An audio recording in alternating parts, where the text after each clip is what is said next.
Hello à toi et bienvenue dans le podcast de Fundamentals. Si c'est ton premier épisode, je t'explique le concept tout de suite et si c'est pas le cas, merci pour ta fidélité. J'ai la chance de recevoir un ou une invitée avec qui je parle de sa profession. Mais avant tout, ce qui m'intéresse, c'est de comprendre pourquoi la personne que j'ai en face de moi fait ce qu'elle fait. Alors que tu écoutes ce podcast dans ton canapé, ou en train de faire ton sport, ou encore en train de faire les tâches ménagères, je te propose, à la fin de l'épisode, si tu l'as aimé, de le liker et de le partager sur toutes tes plateformes. Encore une fois, je te souhaite la bienvenue dans le podcast de Fundamentals. Hello Billy, bienvenue dans le podcast.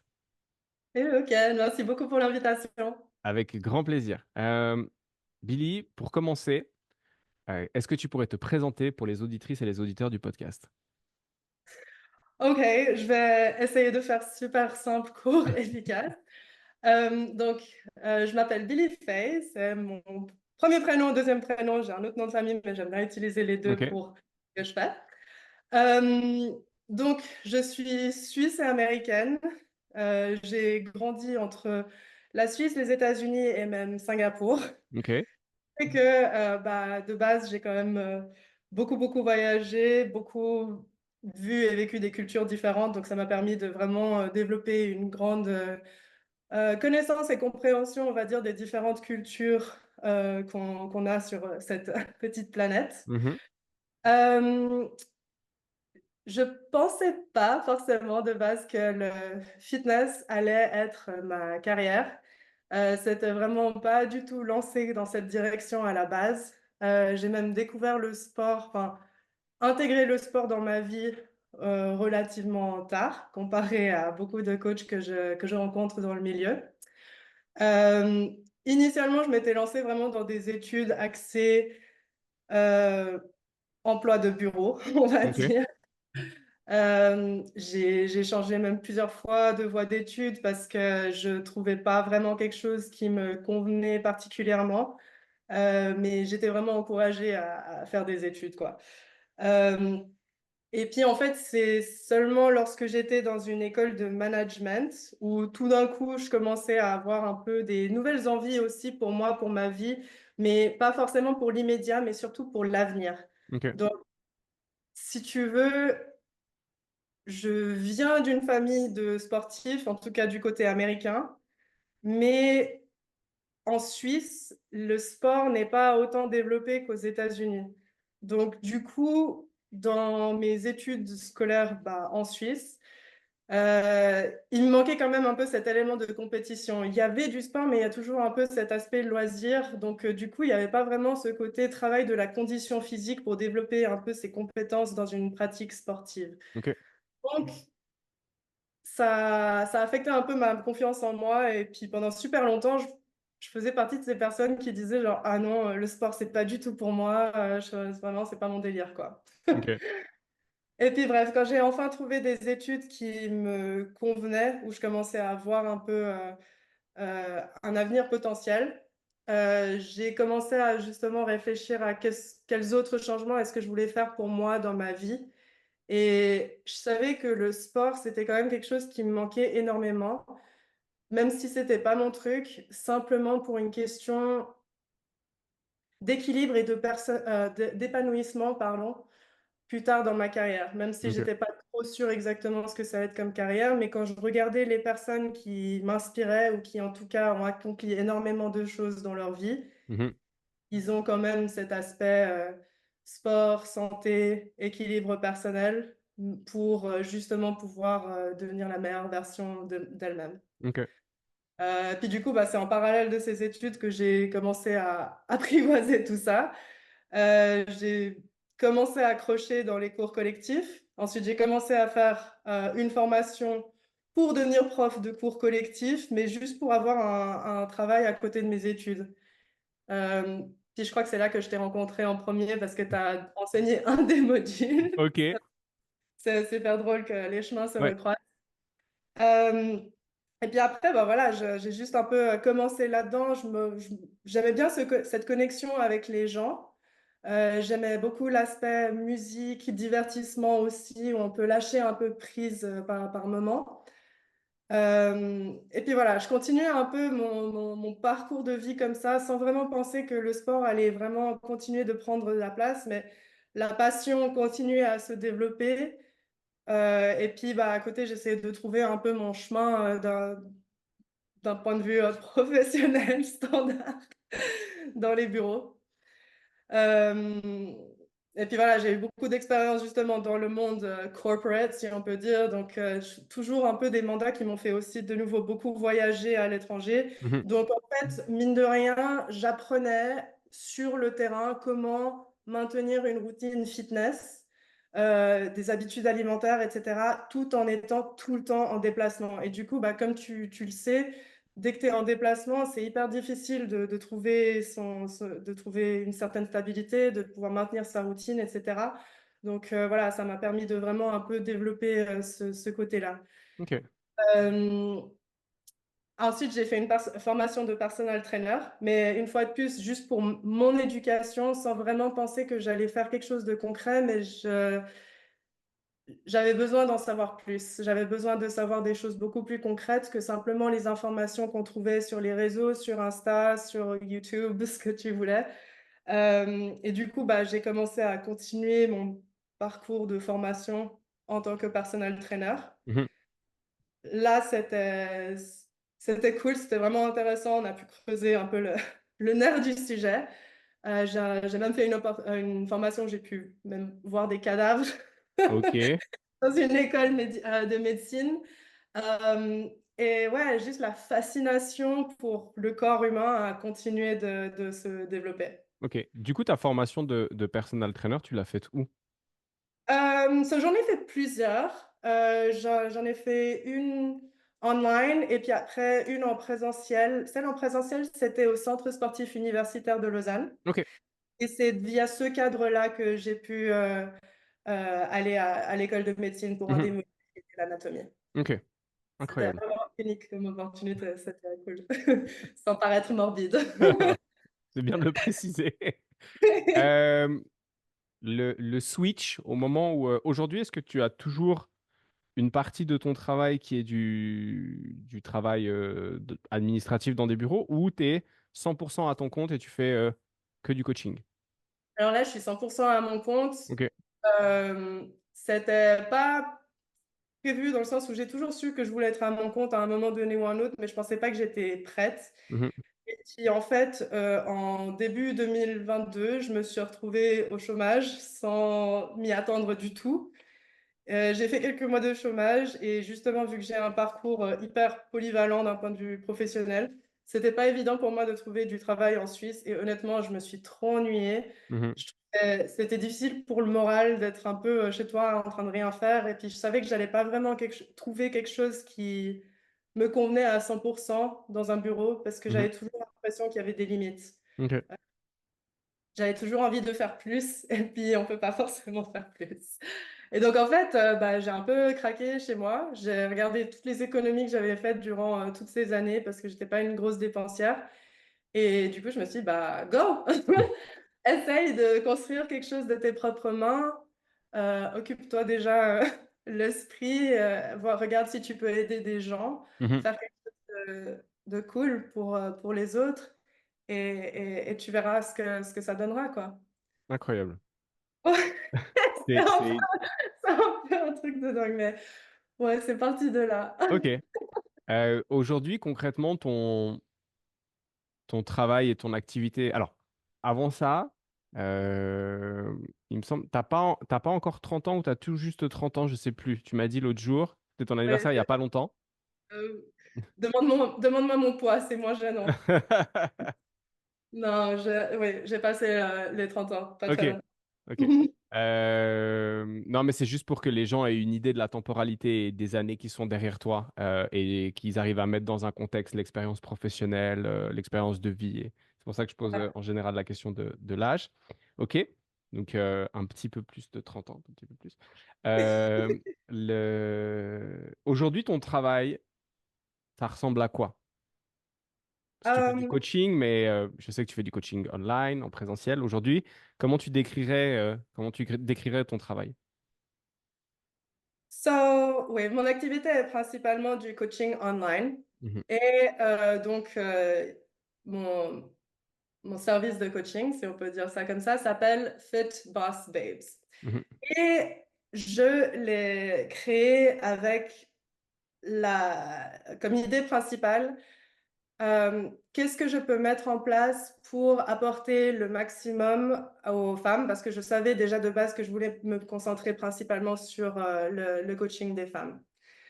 Euh, j'ai moi-même dans mon parcours travaillé avec beaucoup de coachs et j'ai testé, je pense, toutes les méthodes différentes qu'on pourrait faire. Autant les régimes ultra restrictifs que les vidéos YouTube 5 minutes pour avoir un six-pack, que travailler avec des coachs un peu toxiques. Pas Ok. forcément pas compétents, mais toxiques qui ont eu un effet négatif sur ma santé mentale Mhm. et sur ma capacité de tenir sur un programme sur le long terme. Donc, j'ai vraiment pris en compte toutes les choses qui ont été super difficiles pour moi à mettre en place, sachant que j'étais pas une sportive de ouf à la base et Mhm. que bah, j'ai vraiment dû un peu réapprendre les choses à zéro, en plus de me créer un nouveau style de vie. Et ça peut être beaucoup, ça peut être super intimidant, et puis c'est là que beaucoup de personnes ont tendance à abandonner parce qu'ils pensent qu'il faut juste faire ABC, mais qu'il y a toute l'alphabet qu'il faut apprendre en même temps. Mhm. Et des fois, on peut se sentir perdu ou frustré ou penser que c'est nous le problème, alors que c'est pas ça. C'est qu'on ne sait pas faire quelque chose et il faut simplement le réapprendre. Et du coup, je voyais que le coaching en personne, ça allait m'apporter des limitations dans comment est-ce que j'allais pouvoir résoudre ce problème, de comment est-ce que je peux aider le plus de femmes possible et de façon la plus efficace. Tu dis poser problème parce que tu peux avoir qu'une seule personne à la fois en face de toi. Exactement. Je Ok. peux avoir qu'une seule personne à la fois et puis aussi, honnêtement, il y a trop de choses à couvrir en 1 heure. Et une fois que nous avons plus la personne avec nous, on ne peut pas vraiment l'aider en dehors de ses heures de coaching, en Mhm. fait.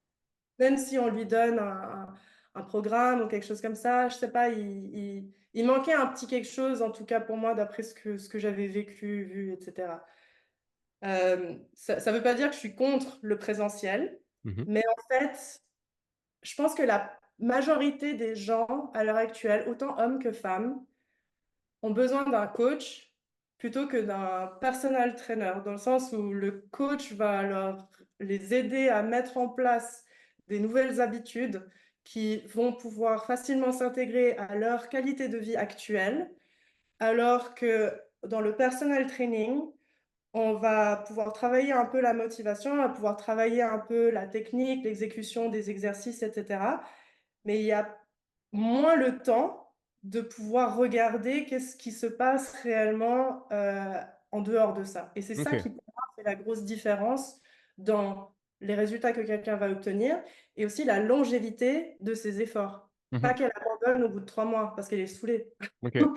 C'est intéressant. J'avais jamais vu cette distinction entre, pour moi, dire coach, c'était une autre manière de dire personal trainer, ou personal trainer, c'est une autre manière de dire coach. La manière dont tu l'apportes est intéressante. Cette distinction entre un coach et un personal trainer. Si je résume, est-ce qu'on pourrait dire que de ton point de vue, le personal trainer, il fait faire du sport aux gens et le coach, il fait faire du sport aux gens, mais en plus, il les accompagne sur le changement des habitudes de vie?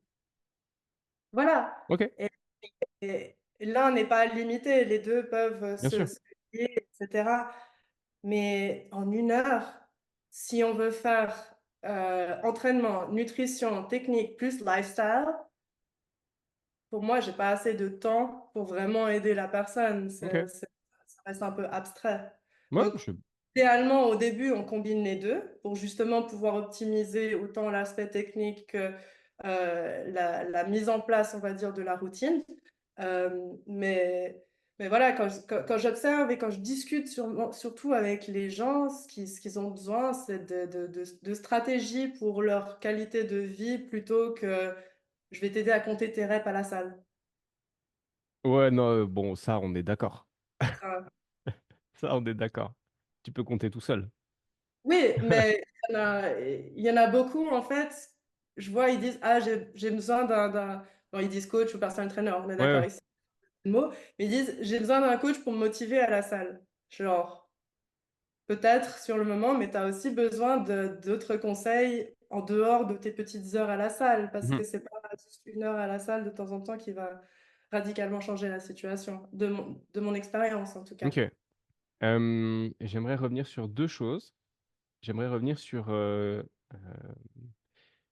alors, j'ai deux questions. C'est qu'est-ce qu'un coach toxique et pourquoi le coaching des femmes, principalement? Euh, Je m'interroge sur l'ordre pour... je te pose d'abord la question sur le coaching toxique, parce qu'en fait, il est en premier dans ton parcours. Quelles ont été les caractéristiques des coachs que tu as pu avoir qui étaient toxiques? Est-ce que ces coachs c'était des hommes? Est-ce que ces coachs c'était des femmes? Est-ce qu'il y avait que des hommes qui étaient toxiques ou enfin voilà. Est-ce que tu peux me parler un peu de ça et nous parler de ton expérience? Je suis assez intéressé. Absolument. Je l'ai eu des deux côtés, donc Mhm, autant venant d'un homme que d'une femme, et je l'ai aussi vécu en tant que cliente, ce que moi j'appelle cliente lifestyle, donc quelqu'un qui veut juste, par exemple, atteindre des objectifs physiques, mais sans forcément partir sur un objectif de allez, je suis en prépa. mhm, Donc, il y a le coaching style de vie, et puis après, tu as vraiment un coaching séparé, genre lifestyle, prépa, mhm. enfin, compétition, Ouais. etc. Donc, j'ai eu des mauvaises expériences avec les deux. Pour moi, un coaching toxique, c'est déjà quelqu'un qui va pointer tes insécurités, enfin, Mhm, pointer du doigt tes insécurités, parce que ça arrive beaucoup plus souvent que ce qu'on pense, en fait, où tout d'un coup, il y a un petit commentaire méprisant du style ah, mais je comprends pas les gens qui disent qu'ils n'arrivent pas à tenir une diète. Moi, je fais ça depuis 10 ans, il n'y a rien de plus simple. Enfin, c'est super méprisant, en fait. Genre, ok, d'accord, c'est bien pour toi, mais Est-ce que tu penses que c'est et je suis alors à 300% d'accord avec toi, hein, on est d'accord. Euh, Est-ce que tu penses que c'est fait volontairement ou est-ce que tu penses que c'est de la maladresse et de la bêtise? hmm, on est tellement différents sur cette planète, je pense qu'il y a un peu de tout, mais la majorité, je pense que c'est juste de la maladresse de communication. Ok. Parce que la plupart d'entre nous qui nous lançons dans ce métier, c'est parce que nous voulons faire quelque chose de bien pour les autres personnes autour de nous. On a tous des manières différentes de travailler ou des préférences d'entraînement, donc ça va de soi. Mais quelque chose qui est vraiment extrêmement important dans ce qu'on fait, c'est la manière de communiquer. Et pour moi, ça a vraiment été quelque chose que j'ai dû beaucoup, beaucoup apprendre, Mhm, même si j'avais déjà un peu une super bonne, on va dire, intelligence émotionnelle à la base. Donc, j'arrive à me connecter de façon assez approfondie avec les gens naturellement. Mais voilà, nous, en tant que coach, c'est notre quotidien. Donc, bien sûr que c'est une habitude. Bien sûr qu'on réfléchit même pas à deux fois de comment est-ce qu'on devrait faire ça comme ça ou pas. C'est notre gagne-pain, c'est notre hygiène de vie, c'est notre tout, entre mhm, guillemets. Et, et là où je pense que pas mal font l'erreur, ou peut-être qu'ils en sont conscients, mais ils n'ont pas envie de le faire parce que ça demande quand même un effort supplémentaire, c'est de prendre le temps de réellement se mettre à la place de l'individu et de se mettre dans ses chaussures et puis d'essayer de comprendre comment est-ce qu'on peut simplifier le processus pour qu'elle, elle soit pas dépitée ou qu'elle se sente pas dépassée ou qu'elle n'ait pas l'impression qu'elle doive complètement changer sa vie pardon, en l'espace de 3 mois. Parce que c'est faux, dépendant de ce ok. qu'une personne fait, de sa réalité et tout, elle pourra jamais faire les choses d'une façon idéale. Mais c'est à nous de pouvoir nous adapter par rapport à ça, de pouvoir proposer des solutions qu'elle-même pourra mettre en place dans l'espoir qu'elle gagne confiance Mhm, en voyant genre, oh, j'arrive à tenir ça, c'est pas si difficile que mhm. ça. Et Ouais. qu'est-ce que je peux faire de plus? Qu'est-ce que je peux faire de mieux? Et c'est vraiment habiliter la personne pour qu'elle se sente en contrôle de sa vie. Et puis que dans notre vie qui est toujours turbulente, qu'elle sache toujours comment retrouver un peu de stabilité Ok, dans toute cette turbulence. ça marche. Donc ça, c'est donc la première caractéristique des coachs toxiques que tu as pu rencontrer, c'est la maladresse dans la communication. Voilà. Ok. Deuxième, c'est ne pas écouter ce que le client te dit. Donc, si quelqu'un te dit à répétition que c'est un plan d'entraînement qui est trop intensif, qu'elle n'arrive pas, il ou elle n'arrive pas à récupérer de façon suffisamment efficace entre les séances, ou que d'un point de vue alimentation, elle a perdu l'envie de vivre, il faut entendre, il faut entendre ça et pas juste dire You can do it. Non, Yeah. c'est que le C'est problème, juste de la motivation. non, c'est Ok. nul, c'est nul. Et puis voilà, c'est savoir communiquer, mais surtout écouter et lire à travers les lignes. Ouais. Comprendre ce qui n'est pas dit, ce qui n'est pas forcément dit initialement. Ok. Donc on a la maladresse de langage, on a l'absence d'écoute active. Tu as Ouais. eu affaire à d'autres choses qui ne devraient pas avoir lieu dans la relation entre un coach ou une coach et son client ou sa cliente? Pour moi, franchement, c'est les deux principaux parce Ouais. que je pourrais te donner des Bon, exemples. c'est largement suffisant, hein, tu me diras. Il y a tellement d'exemples concrets que je pourrais te montrer pour justement souligner ces choses, mais si on regarde la base du problème, c'est communication et écoute. Puis Mhm. dans la communication, je regroupe aussi intelligence émotionnelle, empathie. Empathie, c'est tellement important ça dans ce qu'on fait. Et flexibilité. Savoir que notre vérité n'est pas la vérité absolue et si ça marche pour nous, bah, c'est cool. Mais si ça marche pas pour quelqu'un d'autre, c'est pas forcément sa faute. C'est juste qu'il y a une autre solution à trouver. C'est une belle vision du coaching que tu as. J'aime beaucoup. Merci. En tout cas, c'est sain. Et ça, c'est important. D'accord. Donc ça, c'était pour la partie toxique. Si je peux juste un peu Bien rajouter sûr. par rapport à ça, euh, quelque chose qui m'a personnellement saoulée pendant super longtemps avant d'avoir un peu cette perspective des choses, euh, c'était le fait de toujours avoir l'impression que je faisais pas assez bien quelque chose. Et je suis une femme et on est toujours un peu sous la loupe dans ce monde. Peut-être que pour les hommes aussi, mais je peux que parler de ma perspective en tant que femme. Et peu importe ce qu'on fait, peu importe l'environnement dans lequel on est toujours un peu sous la loupe et il y a toujours un peu cette tendance chez les femmes à être extrêmement dures avec nous-mêmes, avoir un peu ces attentes de perfectionnisme des fois et du coup aussi qui accompagne le mindset de c'est toi, soit tout ou rien. Mhm. Et si j'arrive pas à faire tout parfaitement dès la première semaine, c'est bon, j'abandonne tout, c'est moi le problème. Et du coup, c'est pour ça que je parle de l'importance de l'empathie, de la communication, de savoir écouter, parce que c'est important de pouvoir mettre en place dès le début une stratégie qui permettra à la personne de crocher progressivement et qu'on puisse, avec le temps, augmenter la difficulté de son suivi, entre guillemets. Donc, et ça, c'est vraiment super important. Donc, je ne vais pas, par exemple, imposer directement un plan alimentaire. Euh, je prends d'abord le temps de connaître la personne et de voir ce qu'elle, elle arrive à faire. Et du coup, à partir de là, je pose les étapes. Et c'est clair que ça demande un tout petit peu plus de temps parce que du coup, tu ne peux pas envoyer un plan genre standard à tout le monde.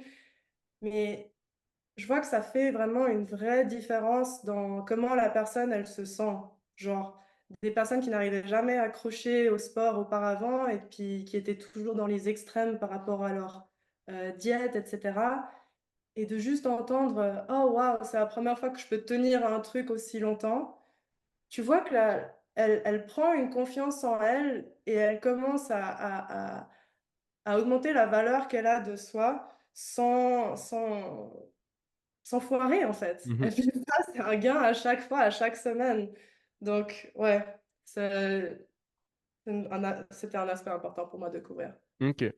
Je reviendrai là-dessus. Je me mets une note, la bonne manière de ne pas foirer. Euh, c'est important, hein. Pourquoi exclusivement ou principalement les femmes? Parce que j'en suis une, donc je reste dans ce que je connais. C'est un peu pareil pour la gynécologie. Je dois voir une femme pour ça. Ok, oui, ça fait. Oui. Non, et puis beaucoup plus sérieusement aussi, il y a beaucoup de choses qu'on ne connaît pas suffisamment par rapport à la santé de la femme. Quand on va voir un médecin, souvent il y a un peu des propos des fois qui sont pas super corrects, genre si on fait trop de sport, c'est ouh, c'est une addiction chez vous, genre tout de suite les gros mots. Ou si on a par exemple des soucis, je vois souvent les médecins vouloir nous mettre un peu dans une case de santé mentale, genre prenez une prescription pour ci, prenez une prescription pour ça. Même moi-même, par rapport à la connaissance de mon corps féminin, pendant super longtemps, vu que je ne le comprenais pas, je pensais que c'était un fardeau d'être une femme. Et plus j'ai appris à le connaître, à savoir comment m'adapter aussi à mon corps féminin, parce que du coup, avec notre fluctuation hormonale durant le cycle menstruel, etc., on est obligé d'apprendre à s'écouter pour pouvoir adapter nos capacités en fonction de tout ça. Mhm. Une fois qu'on a passé ce cap et qu'on arrive à se libérer en fait de ces préconceptions autant sociales que personnelles, que du trauma, que des choses comme ça, c'est tellement libérateur. Ok. C'est tellement libérateur et puis ça nous apporte une confiance en nous vraiment inouïe et ça nous apporte une stabilité pour du coup pouvoir faire face aux autres aléas de la vie avec beaucoup plus de confiance en nous, beaucoup plus de résilience, beaucoup plus de force interne que externe.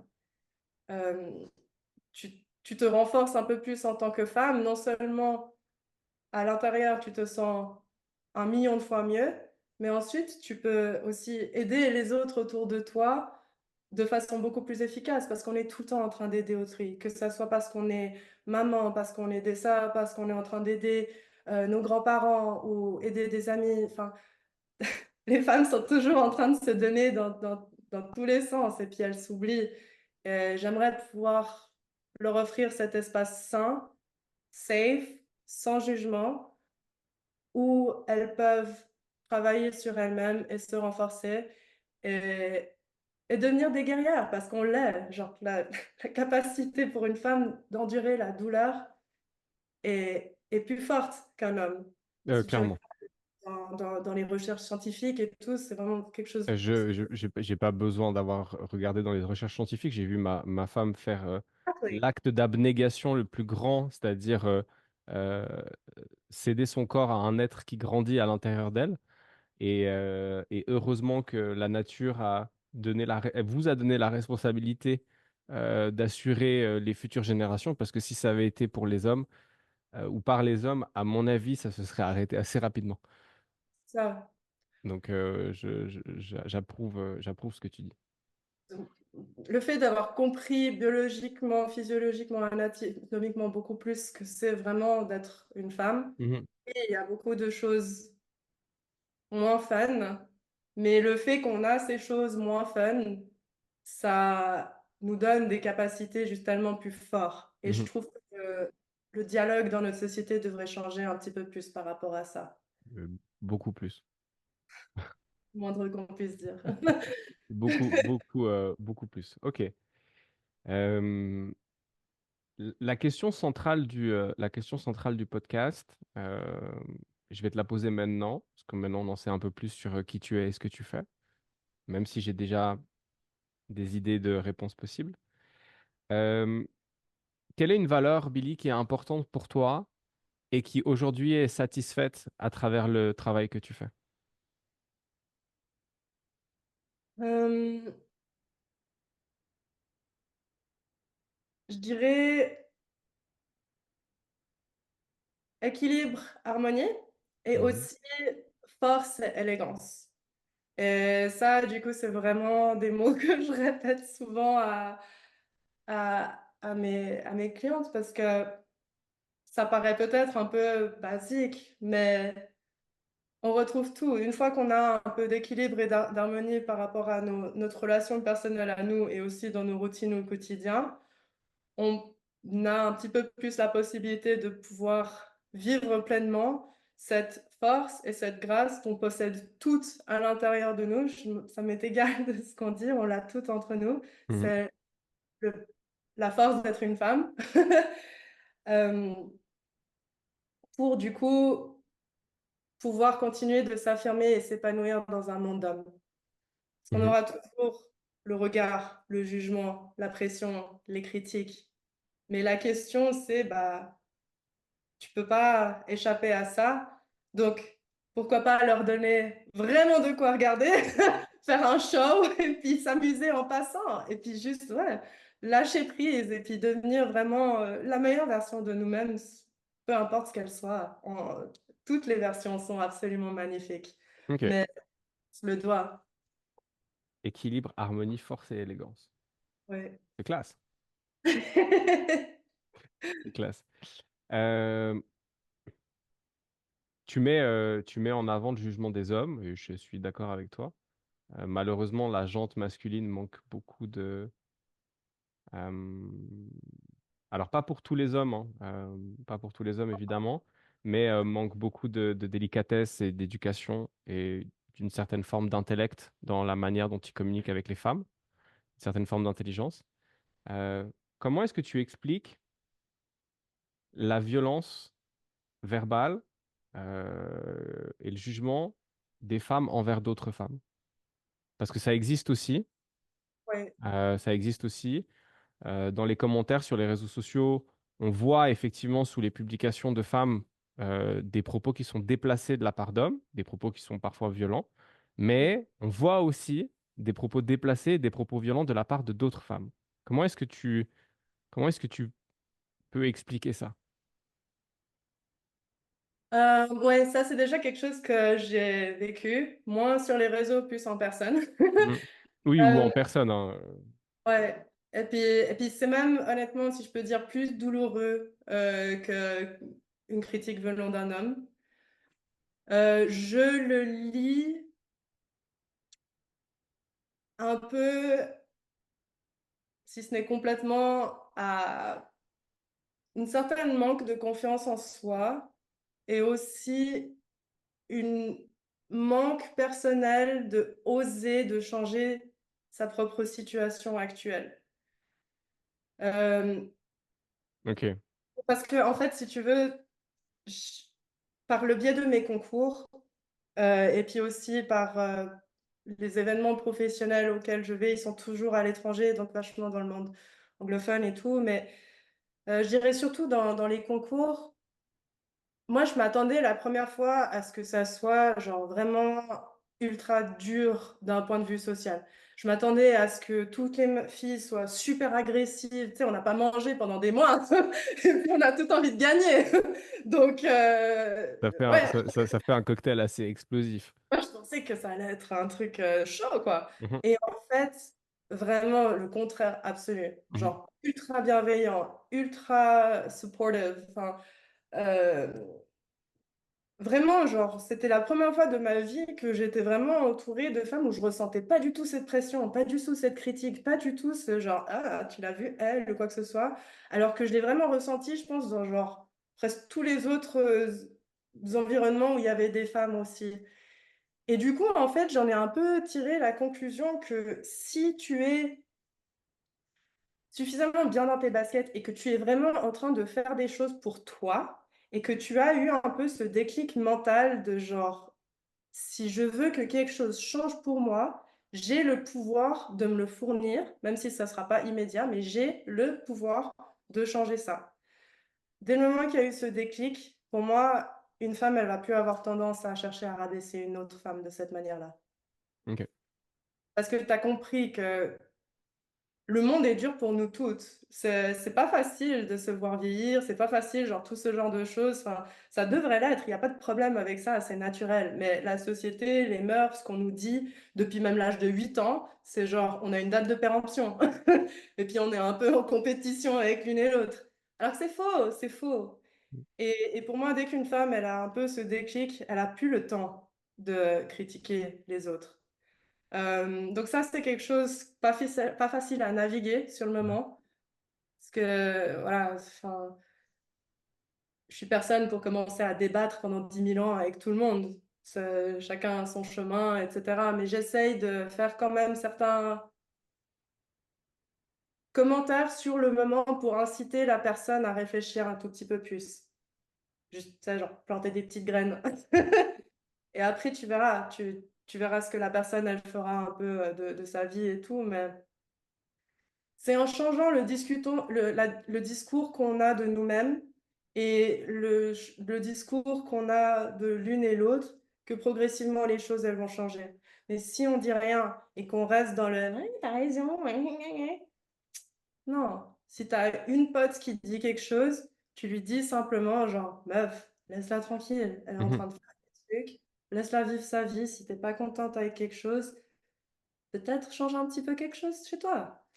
Il Ok. n'y a pas besoin d'être méchante ou d'agressif en le disant. C'est D- juste genre, Donc la critique, elle naîtrait plus du fait que la personne qui est critiquée est le reflet de ce que la personne qui critique n'arrive pas à faire ou n'arrive pas à atteindre. Et donc, du coup, ça crée une certaine forme de frustration ou de jalousie ou en tout cas un sentiment négatif qui s'exprime à travers une violence verbale ou écrite.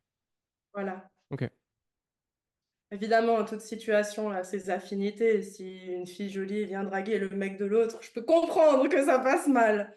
Mais moi, je te dis des petites méchancetés Ouais. gratuites, qui elles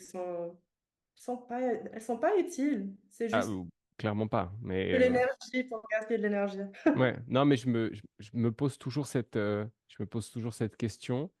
Je vois les commentaires, je vois le comportement de certains hommes et je me dis, mais c'est pas possible d'être aussi con.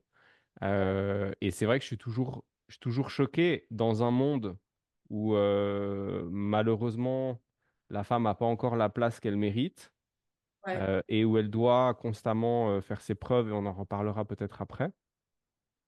Dans un monde qui est dur, j'ai toujours de la peine à comprendre pourquoi est-ce que vous vous critiquez. Alors quand je dis vous, hein, c'est pas vous toutes évidemment pour les auditrices du podcast, parce que pas que après je me fasse taper dessus quand les gens vont me croiser en vrai, mais pourquoi il y a cette forme de violence entre les femmes alors qu'il y a déjà bien assez de violence malheureusement de la part des hommes envers les femmes. ouais, Mais tu as apporté un élément de réponse qui est intéressant. ça, c'est autant les hommes que les femmes, hein, Mhm. mais c'est toujours plus facile de lancer la pierre sur quelqu'un que de faire le travail sur Mhm. soi. Ouais, clairement. Dès le moment qu'on commence à vraiment se regarder dans le miroir, ouf, Ok. Et du coup, comment est-ce que tu expliques la connerie de certains hommes? là aussi, il manque de éveil social. Mais on peut pas mettre tous les hommes dans le même panier, honnêtement. Et je trouve qu'il y a beaucoup de choses qui changent. Euh, mais une fois de plus, en fait, d'après ce que je vois, les gens qui font des remarques, c'est les gens qui n'en savent rien. Mhm. C'est ceux qui font rien. Quelqu'un qui est en train de faire quelque chose de sa vie ne critiquera jamais quelqu'un d'autre. Il sait ce que c'est d'être dans cette galère façon de parler. Donc, Oui, ou il ouais, n'a pas le temps.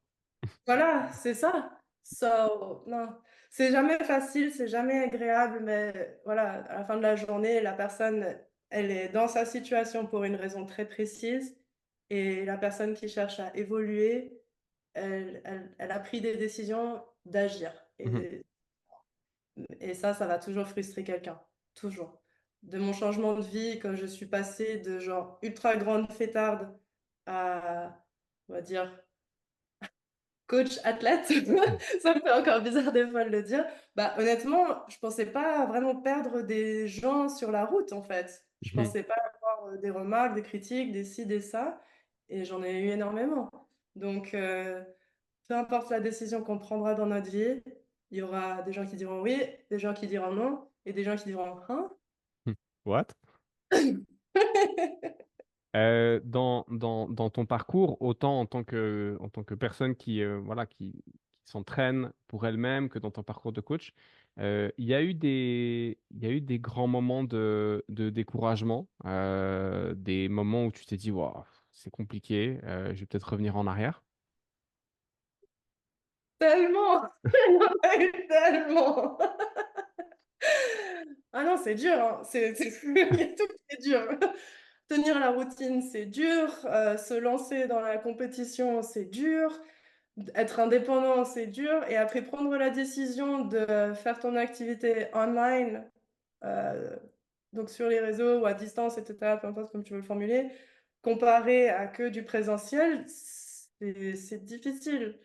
Euh, Peut-être que c'est un petit peu plus difficile de faire toutes ces choses en Suisse parce que c'est un pays qui est aussi pas très pour le changement. Donc, dès qu'on veut changer des choses, t'as tout le monde qui veut te tirer en arrière. Euh, Pourquoi le choix de la Suisse au final? Pourquoi tu t'es pas dit, ah tiens, je vais partir aux States et puis je vais faire ça là-bas? Oh my gosh! En fait, quand je suis revenue en Suisse, entre-temps, j'ai eu des mandats qui me permettaient de voyager énormément. Ouais, Donc, j'avais un peu ma dose d'internationalisme là-dedans. Puis après, ça fait que 2 ans que j'ai lancé mon activité et puis très sincèrement, il y a tellement de choses à couvrir dès le début. De rajouter en plus un déménagement, recommencer genre complètement ailleurs et tout. Il y avait juste beaucoup, beaucoup pour ok. moi. Au début, moi, je suis qu'une seule personne à faire ça. J'ai pas... Certaines personnes ont un peu plus d'aide de leur famille ou Mhm, d'amis ou des choses comme ça. J'ai un tout petit peu d'aide, mais c'est voilà, le, le gros de tout, j'ai dû vraiment tout apprendre, même si j'avais des bonnes bases pour savoir où tirer les informations, c'était quand même toute seule. Donc, mhm. C'est déjà, peut-être que ça va c'est faire. déjà assez. C'est déjà assez. Ok, je comprends. Hum, j'ai expliqué ça dans le podcast précédent que j'ai fait. Je le réexplique encore une fois, puis comme ça, les auditrices et les auditeurs du podcast le comprennent. Et puis après, par la suite, pour les prochains invités, ou les prochaines invités, j'aurais pas besoin de leur expliquer. De mon point de vue, on vient pas dans ce monde-là avec une mission. Mais ça Mhm, n'engage que moi, hein. Et c'est pas comme ça que voient les choses la plupart du temps les gens. Mais de mon point de vue, on vient pas avec une mission. On vient avec une responsabilité. mhm, Et cette responsabilité, elle s'exprime à travers ce qu'on est capable de faire.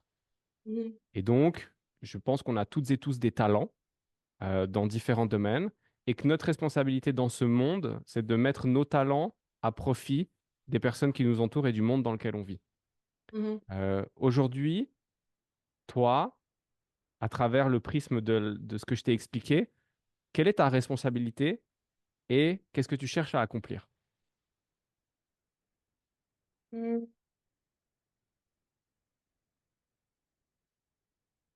Une de mes plus grandes forces, je dirais que c'est... j'arrive pas à trouver le super bon mot en français, mais je vais En quand anglais, même vas-y. nurturing. Mais quand tu regardes sur Google, nurturing, c'est genre alimenter. Donc, pour moi, c'est plutôt ma bienveillance. Et Mhm, puis, comme je fais très attention aux autres personnes, j'arrive à bien prendre soin des gens, on va dire. Je suis un cancer, donc c'est très, mhm, très protecteur un peu. Donc, s'il y a quelque chose que j'ai remarqué dans mon parcours super divers, c'est qu'il y avait quand même une chose en commun, c'était que j'ai toujours voulu continuer d'apprendre et j'ai toujours essayé de trouver quelque chose dans lequel j'allais pouvoir aider le plus possible. Donc que ça soit aider les gens, aider les animaux, je savais pas exactement ce que ça allait être. Mais je voulais juste faire quelque chose qui allait pouvoir contribuer à ce que le monde devienne un meilleur endroit. Ça paraît super cheesy, super cliché, mais ouais, je suis toujours en train de penser qu'est-ce que je peux faire de mieux pour aider. ok, Euh, donc ouais, à chaque fois, ça continue toujours dans ce développement-là. Qu'est-ce que je peux apporter de plus? Qu'est-ce que je peux apporter de différent? Qu'est-ce qui... qu'est-ce qui va vraiment apporter quelque chose à quelqu'un pour le long terme et pas juste un résultat pas très durable. Ok. Bon, ça fait sens, hein. Si on aide, quand je dis on, c'est nous les coachs qui accompagnons les gens sur des transformations de vie. Si les gens qu'on accompagne arrivent à être mieux, plus alignés avec leurs valeurs, plus heureux et plus épanouis, théoriquement, le monde devrait être un meilleur endroit. Oui. Théoriquement. Voilà. Donc ça fait sens. Euh, ça fait sens que tu dis, j'ai un collègue, Ben, qui dit aussi ça, en améliorant et en rendant les gens plus heureux, on devrait rendre le monde meilleur. Donc c'est une très belle responsabilité. J'aime beaucoup. C'est une très belle responsabilité. Avant, tu as dit accompagner les gens et leur montrer la bonne manière de ne pas foirer. Mhm. Euh, j'ai préparé aussi un peu mon podcast, j'ai été voir certaines de tes publications pour comprendre un peu ce que tu faisais. Et tu expliques que tu fais pas que du coaching sportif, comme tu l'as déjà expliqué avec cette différence entre personal trainer et coach sportif. Du coup, j'ai plusieurs questions. À quoi ressemble ton accompagnement? Quelles sont les choses et les points importants que tu mets en place pour aider les gens à évoluer? Et comment est-ce que tu leur apprends la bonne manière de ne pas foirer? Euh, je pense que le premier truc, c'est que je leur apprends que le mot foiré n'existe pas. OK. C'est seulement dès le moment qu'on a complètement abandonné la mission. Euh, ouais, bon, alors comment je peux simplifier ça? Mon suivi, je le fais du coup via une application. Ça va être notre communication, enfin notre point, notre plateforme principale pour faire tout ce qui a besoin d'être fait. Mais elle n'est pas très fancy, elle est pratique, efficace et utile pour la personne. C'est ta propre application, Billy, ou c'est une application C'est mon application, mais d'un fournisseur d'application, quoi. OK. Euh, donc, si tu veux, genre, comment j'approche moi mon coaching à distance, c'est que j'ai toujours une phase d'observation pour les personnes que je suis, en particulier si c'est la première fois que je les suis. Donc, c'est pour ça que je demande toujours un minimum d'engagement de 4 mois pour tout nouveau suivi. Parce que souvent, on dit 3 mois, ce qui est très bien. Mais avec un quatrième mois, j'ai vu que je pouvais encore mieux faire mon travail et encore mieux mettre mes clientes dans une position où elles allaient vraiment pouvoir réussir et tenir leur protocole sur le long terme. Mhm. Pendant cette phase d'observation, la cliente va me montrer en gros ce qu'elle fait le plus naturellement possible. Donc, je lui donne pas de quota de calories, je lui donne pas quoi que ce soit. Je lui demande juste d'envoyer des photos. Mhm. Rien de plus. Puis après, bah, moi, je collectionne le data. Ma vie, c'est devenu le data alors que je déteste ça à la base. Mais voilà, je collectionne, je collectionne. Et puis j'observe en fait en 2 semaines, des fois moins, ça dépend de la personne, qu'est-ce qui se passe. Et en fait, rien qu'avec ces observations, tant que la personne elle joue le jeu, qu'elle est le plus transparente possible, bah, moi, j'arrive à voir où est-ce qu'elle en est dans sa vie. Quelle est Mhm. sa vie sur les glucides? Est-ce qu'elle a déjà tenu un journal alimentaire? Est-ce qu'il y a peut-être un petit peu de TCA ou pas? Je fais une évaluation aussi de leur mouvement à distance. Donc voilà, j'ai plein de petits systèmes en place pour m'aider à apprendre à connaître la personne le mieux possible, le plus efficacement possible, et surtout sans que ça soit trop invasif pour elle. Donc il y a OK. un petit peu plus de devoir au début, mais elle comprend que c'est pour encore mieux lancer le truc. Et honnêtement, je suis super contente parce que non seulement c'est super apprécié, mais l'efficacité par rapport au maintien de leur motivation sur la durée est très impressionnant. C'est souvent un des premiers retours que j'ai, c'est genre, oh, j'ai jamais réussi à tenir ce truc aussi longtemps, ou ah, j'aime beaucoup ton approche du coaching parce qu'elle est différente et je me sens vraiment écoutée. Et le côté, je me sens vraiment écoutée, pour moi, c'est ce qui est le plus important. Mhm. C'est, si tu pouvais donner trois points pour maintenir cette motivation et cet engagement dans la manière dont tu mets les choses en place. Et là, tu viens de le dire, le retour que tu as souvent de la part de tes clientes, c'est: Ah, tiens, j'ai réussi à maintenir ça plus longtemps que, par exemple, les fois précédentes. Meilleur, Comment. meilleur résultat que Ouais, tout ce que j'aurais fait auparavant. Ça voilà. c'est un win-win. Ouais. Donc, comment tu fais les choses qui permettent d'arriver à ce but-là? Tu veux dire quoi? Tu parles de programmation précise ou bien s'il y a une méthodologie que j'ai ou Ouais, une genre. méthodologie, tu vois, par exemple, tu as une personne qui, ben voilà, qui mange pas forcément correctement, qui s'entraîne pas forcément correctement. Comment est-ce que tu abordes la chose? On peut prendre un client hypothétique, ou une cliente hypothétique plutôt, comment est-ce que tu abordes la chose pour dire, ben voilà, l'aventure, elle commence maintenant. Moi, je veux que tu maintiennes ça le plus longtemps possible. Euh, donc, tu as parlé de la phase d'observation, ce qui te permet d'avoir un état des lieux de la situation, ça j'ai bien compris. Mais après, comment tu mets les choses en place pour que la personne, elle reste motivée sur le long terme?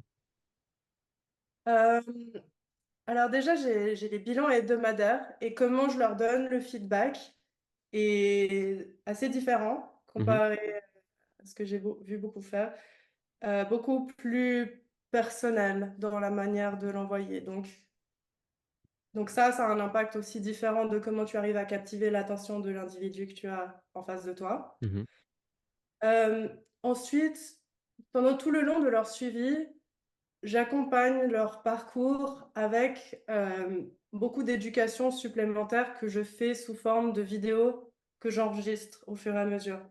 Et donc bah, là, les sujets, ils sont ultra variés dans le sens où j'ai une bibliothèque suffisamment grande pour que plus ou moins tous les problèmes qui sont récurrents ont la réponse, enfin, la réponse à leurs questions. Et du coup, j'ai une bibliothèque en français et en anglais parce que mhm, la majorité, enfin, c'est très 50-50 dans ma clientèle. Et du coup, en fait, au fur et à mesure qu'elles rencontrent un problème, une difficulté, ou que je sens qu'elles peuvent passer au niveau au-dessus, je leur envoie du coup ce sorte de support d'éducation. Donc ça, c'est quelque chose que j'ai pas vraiment beaucoup vécu mhm. en tant que coachée par un coach. Ouais, C'est cet aspect éducation. Et pour moi, ça fait quand même une super grande différence par rapport à la valeur ajoutée que tu peux mettre à l'expérience de la personne. Et pour moi, quelque chose que je leur promets à chaque fois en début de suivi, c'est moi, mon but, c'est qu'à la fin de notre travail ensemble, tu ne ressentes plus le besoin de travailler avec un coach. Que si tu en as envie, il n'y a pas de souci. Là, j'en aurais pas spécialement besoin, mais si j'ai envie, ça va me rajouter une sorte de valeur ajoutée à ce que je fais maintenant. Donc voilà, pas qu'elle se sente confuse, perdue et dépendante d'un coach ou d'un plan alimentaire pour pouvoir tenir leur routine. Donc c'est pour ça que j'ai vraiment cet aspect éducation qui vient avec le suivi. Et du coup, il y a un énorme effet de personnalisation qui se retrouve. ok. Quand tu parles d'une bibliothèque de vidéos, tu as un nombre de vidéos en tête que tu as dans ta bibliothèque? 120 peut-être, quelque chose comme ça. Ok. Et je fais régulièrement, une fois par semaine, j'essaie d'en filmer des nouvelles pour que ça alimente un peu le truc. C'est des vidéos qui sont sur des sujets spécifiques, mais est-ce que c'est des vidéos qui sont individualisées à chaque fois ou pas? Non, alors les vidéos dans la vidéo dans ma bibliothèque, c'est pas personnalisé parce que souvent, une, un problème peut résoudre, enfin, une vidéo pourra aider 10 personnes. Oui, Donc, il y a moins besoin de personnaliser ça. Par contre, leur retour hebdomadaire, ça, je fais aussi sous vidéo. ok. Et là, c'est ultra personnalisé. Elles vont voir leur data devant elles à Ouais, l'écran. Je vais venir montrer ce que je vois, ce que je... Enfin, non, ça, c'est ultra ok, personnalisé. Et puis, une fois par mois, si elles le veulent, on fait un appel par Zoom de 30-40 minutes, histoire de faire le point, etc. ok. Donc Donc voilà. le feedback hebdomadaire, il est personnalisé, mais pas fait en présentiel, que ce soit en Non, physique ou... ok. non, non, non, toujours dans tout ce que je fais, je mets la priorité, c'est qu'est-ce qui va être le plus efficace pour le client et le moins invasif. Donc, leur bilan, eux, ils m'envoient des trucs assez rapides, simples à faire, qu'ils peuvent faire dans le bus, n'importe et tout, ça va, c'est assez rapide. Et moi, par contre, je vais prendre le temps de faire plus détaillé, enfin, sans envoyer des tutos de 30 minutes à chaque fois. C'est en moins de 10 minutes, simple, efficace, ce qu'ils ont besoin. Mais voilà, toujours essayer de rendre leur vie meilleure, plus facile et plus pratique. Mhm. Bon, dans l'absolu, ce que tu fais là, et en termes de business, c'est un, très intelligent, et deux, ça crée selon moi une très grande valeur perçue du service que tu proposes. Donc pour les auditrices et les auditeurs du podcast, retenez bien ce que Billy vient de dire et j'explique pourquoi est-ce que je pense ça. Un, le feedback individualisé sous forme de vidéo crée de la proximité avec les gens. C'est pas juste un message WhatsApp. Ça montre quand même que tu as pris le temps et donc que ça justifie aussi le prix que tu vas demander aux gens. Et deux, les vidéos spécifiques pour régler des problèmes, mais qui pour le coup sont pas individualisées, ce qui est normal parce que sinon ça prendrait beaucoup trop de temps. C'est une très grande valeur perçue parce que à chaque fois tu peux arriver avec ta vidéo et puis sortir cette carte-là. Et puis, pour toi, ça permet d'avoir beaucoup de valeur perçue et un temps de création qui, au début, te prend beaucoup de temps parce que tu dois créer ta bibliothèque, mais qui après te permet de répondre aux problématiques de manière très rapide et donc d'avoir cet aspect-là de plus-value et rapidité dans l'exécution. Donc, franchement, c'est très bien pensé et c'est très bien joué. Donc, bravo, bravo pour ça. Euh, c'est c'est smart. Merci. C'est smart. Euh, le suivi que tu proposes, tu fais le sport, tu fais aussi la nutrition, du coup. Oui, donc sport, nutrition, et puis bon, il y a toujours le mindset pour moi Mhm, qui va avec. Euh, Même si elles le veulent ou non, il y aura toujours un moment où je dois couvrir l'aspect mindset. mhm. Et ça, en fait, je le couvre aussi, bah, notamment dans les bilans. Donc, je demande le truc standard, photo, mesure et tout. Mais j'ai créé un cahier de bilan individualisé où là, du coup, je collectionne du data supplémentaire, notamment sur leur cycle menstruel, des détails sur leur digestion, puis aussi des questions d'introspection du style euh, dis-moi quelque chose dont tu es le plus fier cette semaine, pour vraiment inciter à la personne de développer un peu cette capacité d'autoréflexion, de prise de distance peut-être aussi par rapport à ce qu'elle fait, ses émotions, leur apprendre aussi à distinguer une réaction émotionnelle d'une réaction rationnelle. Euh, Puis bah Tu peux ça, en donner fait, tu peux donner un exemple de ça parce que c'est pas forcément évident. Tu peux donner un exemple alors de oui, réaction émotionnelle qui en fait est rationnelle ou peut-être l'inverse. oui, j'en ai un super basique qu'on connaît tous. So, ce matin, c'est le jour de bilan. Hier, je me suis envoyé un énorme plat de pâtes le soir. Je fais mon bilan ce matin. Oh non, la balance a augmenté. Une réaction émotionnelle, c'est bon, j'ai vraiment tout gâché, j'abandonne de toute manière, c'est pas pour moi, c'est moi le problème et tout. Une réaction rationnelle, c'est bon, bah hier déjà j'ai mangé un petit peu plus que d'habitude, peut-être qu'il y a un peu de ça qui va jouer. Je vais juste reprendre ma routine comme d'habitude, je vais faire mes pas, je vais boire mon eau, je vais manger ce que je dois manger, et puis on va continuer comme si de rien n'était et passer à autre chose. Émotionnel versus rationnel. Mhm. Il y a beaucoup de personnes qui sont énormément dans l'émotionnel. Oui. Ou qui So, n'arrivent pas à contextualiser et comprendre l'impact du, euh, voilà, de ce voilà. qui se passe sur eux. Voilà. Ok. Et donc, Donc ça, en fait, c'est des choses que je vais constater et que je vais coacher au moment des bilans. Puis après, je vais venir soutenir avec des vidéos, etc. S'il y a un besoin ou s'il y a besoin d'éduquer sur quelque chose de plus précis ou autre.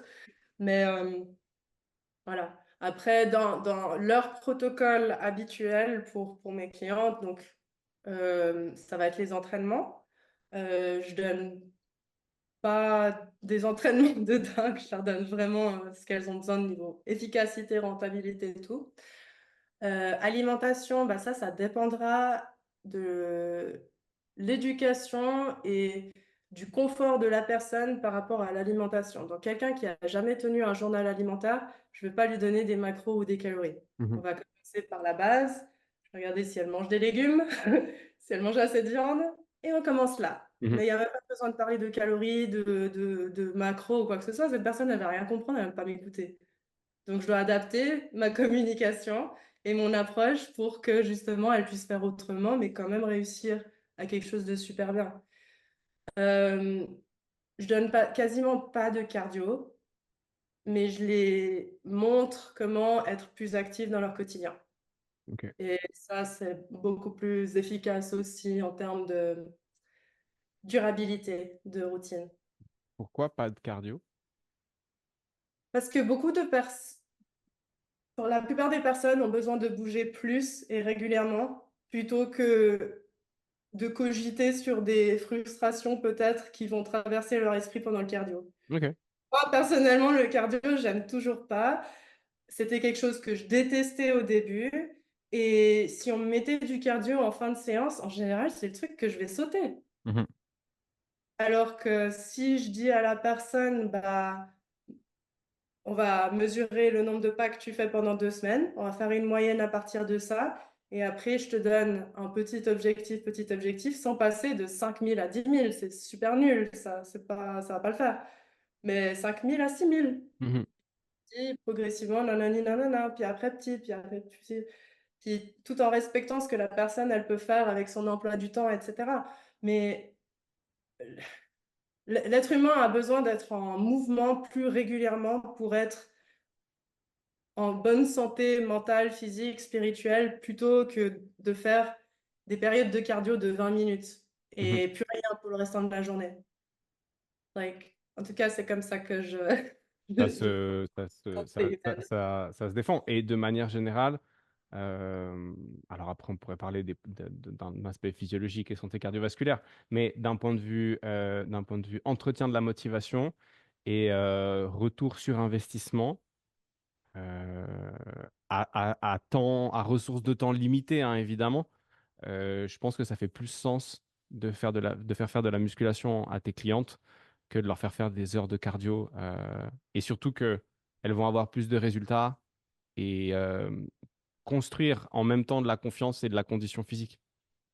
Voilà. Et bon, ça, c'est une observation que j'ai faite, mais tu pourras me corriger si c'est pas exactement ça. Je trouve qu'il y a un trop gros focus partout sur la perte de gras. Perte de gras, perte de gras, perte de gras. Mais ça m'étonne que pas suffisamment de gens soulignent à quel point la population générale est sous-musclée. Donc, c'est même pas une question de on doit tous devenir bodybuilder. C'est OK, on est tous un peu grassouillés. Mais pourquoi? C'est quoi la source du problème? Mhm, C'est notre hygiène de vie, c'est le fait qu'on n'a pas suffisamment de masse musculaire pour avoir un bon métabolisme, pour avoir des os en bonne santé, pour avoir une bonne fonctionnalité. mhm. On parle même pas de genre, D'avoir 45 centimètres de tour de bras. exactly. Ouais. On se fout de ça. Mhm, Mais c'est vraiment juste une question de santé humaine. On mhm, parle même pas homme, femme ou autre. Mais quand je regarde les gens, pour moi, le problème, c'est pas trop le focus sur comment est-ce qu'on peut perdre le gras, mais c'est plutôt comment est-ce qu'on peut se renforcer un peu pour avoir un meilleur métabolisme, pour ensuite naturellement avoir moins de gras. mhm. Ouais, Encore plus naturellement, bah, on va moins pouvoir stocker le gras. ça fait sens. Alors, on aurait eu cette conversation il y a 8 mois en arrière. j'aurais été à 100% d'accord avec toi. Aujourd'hui, j'ai une vision aussi du sport et du cardio, et notamment de la basse intensité pour les auditrices et les auditeurs du podcast et pour les gens qui me suivent sur les réseaux sociaux. Ils savent que moi, je fais passablement beaucoup de cardio basse intensité dans la semaine, mais pour d'autres raisons que j'ai déjà expliquées. Et puis là, c'est pas le lieu pour expliquer ça. Là où je te rejoins, et j'apporte un complément de mon point de vue, c'est qu'en fait, on voit trop l'entraînement comme un moyen de brûler des calories, alors que selon moi, on devrait voir l'entraînement, qui pour le coup soit cardio ou musculaire, comme un moyen de construire de la condition physique. Mhm. Et par rapport à l'alimentation, on voit trop l'alimentation comme de la restriction de calories, alors que selon moi, on devrait voir l'alimentation comme un moyen de nourrir une machine qui est le corps humain, qui est une machine incroyablement performante. Euh, L'alimentation comme un moyen de construire le corps humain, ou en tout cas de le nourrir. Et en fait, si tu veux que ta machine fonctionne correctement, tu as besoin de mettre du bon carburant dedans. Mhm. Et forcément, c'est une équation mathématique ultra simple. Si tu fais du sport et que tu manges correctement, esthétiquement sur ton corps, ça va se voir. Donc, Mhm. Mhm. je suis tout à fait d'accord avec toi. Et je pense que même dans l'approche et de mon expérience et de ce que je comprends et de ce que j'ai vu sur le terrain, il y a une attention plus particulière chez les femmes au comptage des calories qu'elles brûlent que chez les hommes. Les hommes, on a un peu moins rien à foutre, en fait, des calories. Et donc, c'est bien, je trouve bien de les rapprocher vers quelque chose qui tend à les construire et les renforcer plutôt que va sur une machine de cardio et regarde les calories qui s'affichent et qui se rajoutent les unes après les autres. C'est ça. C'est changer aussi ce discours interne qu'on a. Oh, je dois perdre, je Mhm. dois perdre. Cet aliment est mauvais. Non, on peut changer pour que ça soit plus positif. Je veux gagner.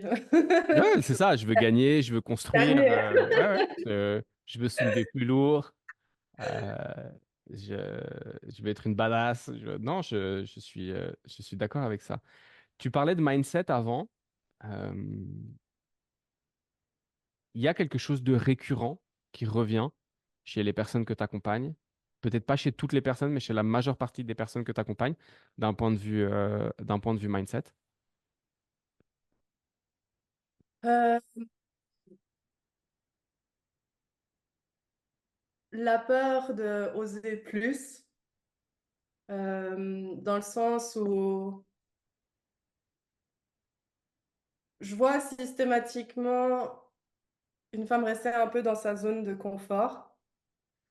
Euh, Parce que elle se rend pas compte de tout ce qu'elle pourrait accomplir, ou elle n'ose pas parce que peut-être sa famille ou ses proches ou quelque chose comme ça vont tous avoir un avis super fort. Et du coup, beaucoup se renferment un peu dans une petite boîte. Euh, et moi, je suis la première à dire, juste parce que je fais des concours et puis que j'adore ça, etc., pour moi, c'est pas du tout la finalité, et c'est pas du tout quelque chose que j'encourage chez mes clientes. C'est très individuel.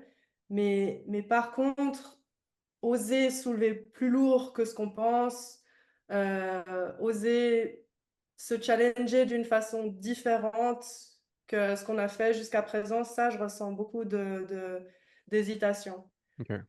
peur du regard des autres, etc. Euh, mais je le comprends parce que je l'ai eu pendant super longtemps. Très sincèrement, j'aurais jamais pensé un jour que ça, ce serait mon métier. J'aurais même pas pensé un jour que je ferais des concours comme ça à l'international. Et c'est venu petit à petit. Mon envie de base, quand je me suis dit, OK, bah, c'est maintenant ou jamais, on va faire en sorte que le sport devienne une routine. L'objectif de base, c'était juste, je veux être une MILF plus tard. C'était tout. Ça c'est un objectif assumé. J'aime bien. Ça fait sens. Parce que voilà, quand t'es jeune, bah, tout le monde est tout le monde est quand même beau quand t'es jeune. C'est donné, tout le monde est en bonne santé, c'est l'avantage d'être plus jeune. Mais du coup, voilà, je voulais un peu investir pour l'avenir. Mais du coup, je me suis dit, si je fais pas quelque chose maintenant, ça va être difficile. Et comme tu peux le voir, ou en tout cas, j'espère que tu as compris avec tout ce que je dis, euh, ma perspective de ça a complètement changé. Ouais. Ça s'est beaucoup plus approfondi, on va dire, plutôt que de rester un peu dans cette superficialité de genre je veux juste être une MILF. Mhm. Et ça, c'est venu en tenant sur le parcours, on va dire, en étant tout le temps prête à vouloir apprendre plus. Et Mhm. ça, c'est aussi quelque chose, hommes et femmes ont tendance à pas suffisamment vouloir, je trouve, dans leur vie. C'est de vouloir continuer d'apprendre, de découvrir des choses, de faire des choses nouvelles. Mhm. Surtout, surtout pour des choses qu'on a toujours eu envie dans le fond, mais qu'on n'a pas vraiment osé de faire. Mhm. Et c'est quelque chose qu'on perd beaucoup quand on devient adulte. Et c'est bête. La vie est trop courte. On a eu cette conversation il y a 2 ou 3 semaines en arrière, je sais plus, et c'était le jour de ton anniversaire, et moi je te disais que ben voilà, j'allais avoir bientôt 36 ans, mais que j'avais toujours l'impression d'être un gamin dans ma tête. Et du coup, j'ai moins ce sentiment-là. En tout cas, j'ai toujours l'impression d'avoir autant de rêves et autant de délires qui me passent à travers la tête que quand j'étais gamin et que je me faisais des films.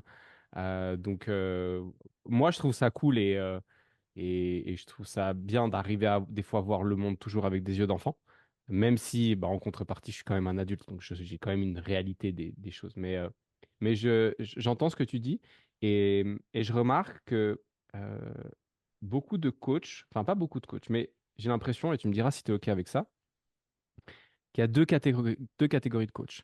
Il y a ceux qui restent sur le sport et qui vont voilà, continuer là-dedans.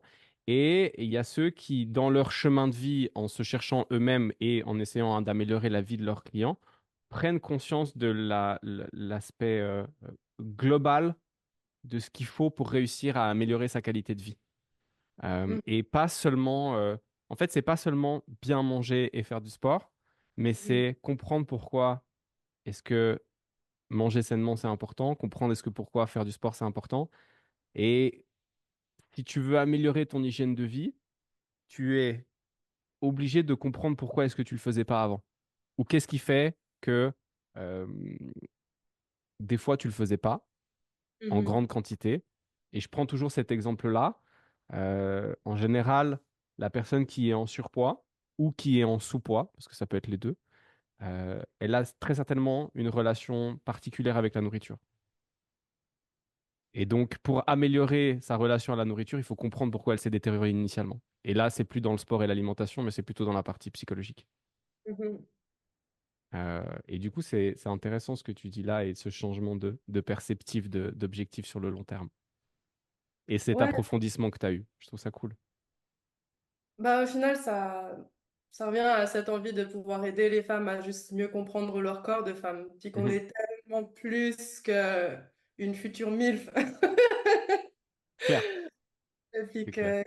que, honnêtement, pour être simple, il y a un pouvoir tellement grand qui vient avec mieux se comprendre. Et puis c'est autant d'un point de vue mental que d'un point de vue physique. Et puis de savoir ce que notre corps a besoin pour réellement être en bonne santé. Et puis ça donne vraiment des ailes. Mhm.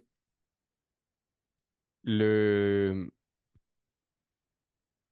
Ça t'arrive d'avoir des clientes en coaching et qui t'expliquent qu'en fait, le facteur limitant dans leur progression, c'est leur entourage. Hmm. Oui, j'ai déjà eu ça. Ok. C'est toujours compliqué à gérer. Bien sûr. Comment est-ce que tu fais? Comment est-ce que tu as fait? Et quels résultats ça a eu? Change de mari. Ah ouais! Bon. Bien, Ben. Continue ton glow up, meuf, c'est que le début. Ouais, alors moi je suis un peu, moi j'ai vécu ce genre de choses aussi, d'un point de vue familial, amical, tout, donc Alors, pour moi, j'essaie d'être le plus honnête possible par rapport à mon expérience et aussi par rapport au fait que même si elles ressentent une pression ou une limitation, cette pression ou cette limitation n'est pas réelle. Mmh. Après, je vais pas du tout leur encourager à, bah, quitter leur mari ou je sais pas trop quoi. Hem, mais c'est pour ce genre de sujet, c'est difficile si la personne est en relation ou pas. Une femme célibataire, j'aborderais, je pense, le discours un tout petit peu plus différent. Pour quelqu'un qui est marié, c'est déjà un investissement qui est un peu différent. Donc, en tant que coach, même si on parle de TCA et autres, c'est important de savoir quelles sont nos limites. Et c'est important de savoir à quel moment est-ce qu'on dépasse nos cadres de professionnels et à quel moment est-ce qu'il faut éventuellement déléguer à un autre professionnel. Et notre métier n'est pas très surveillé en Suisse Mmh. par la législation.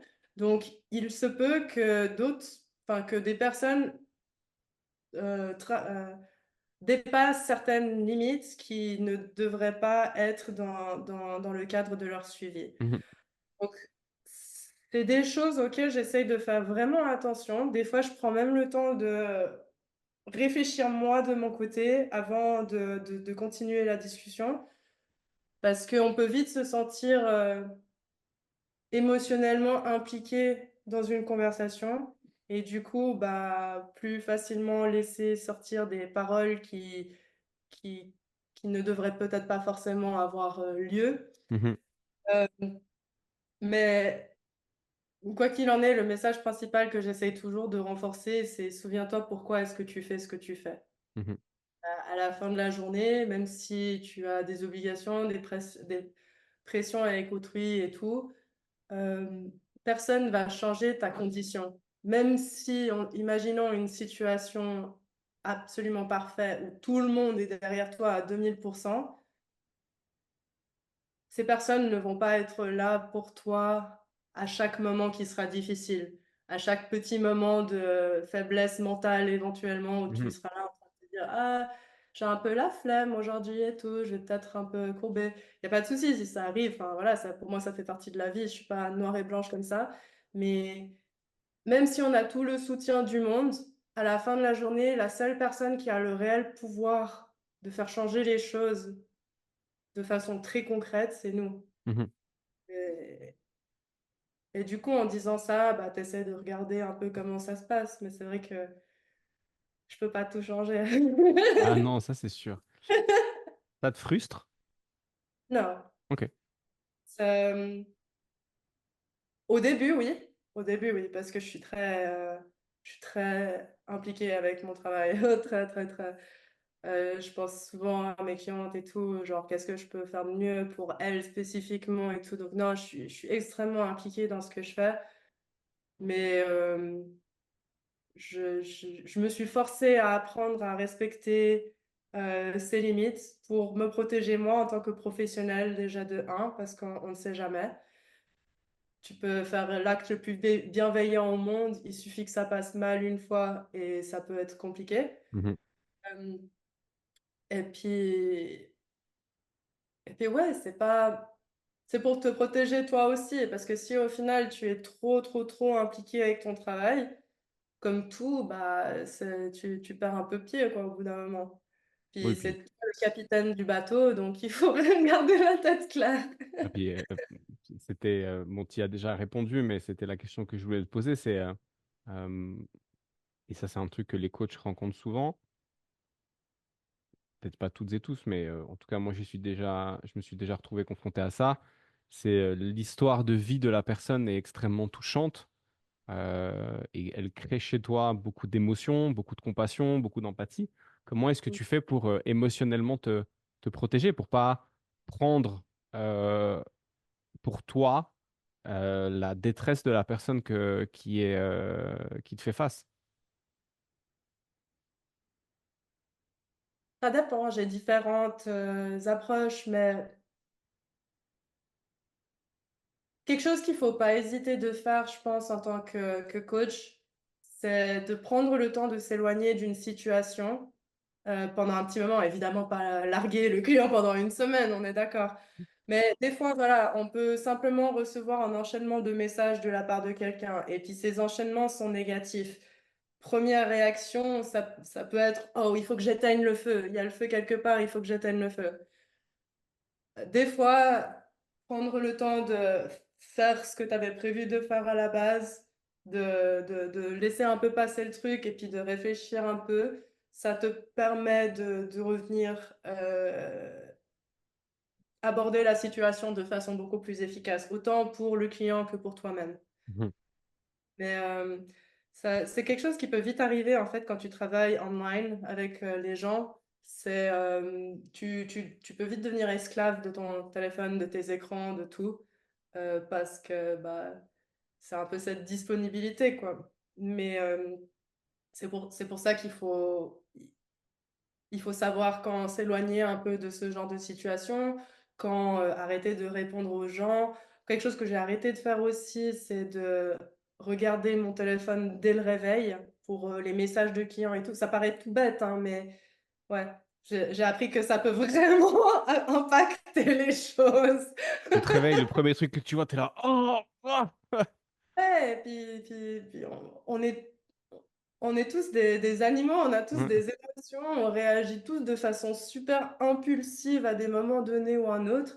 Et juste parce que nous sommes coachs, que nous avons un certain degré d'avance, entre guillemets, sur d'autres personnes, c'est pas pour autant qu'on est des sages.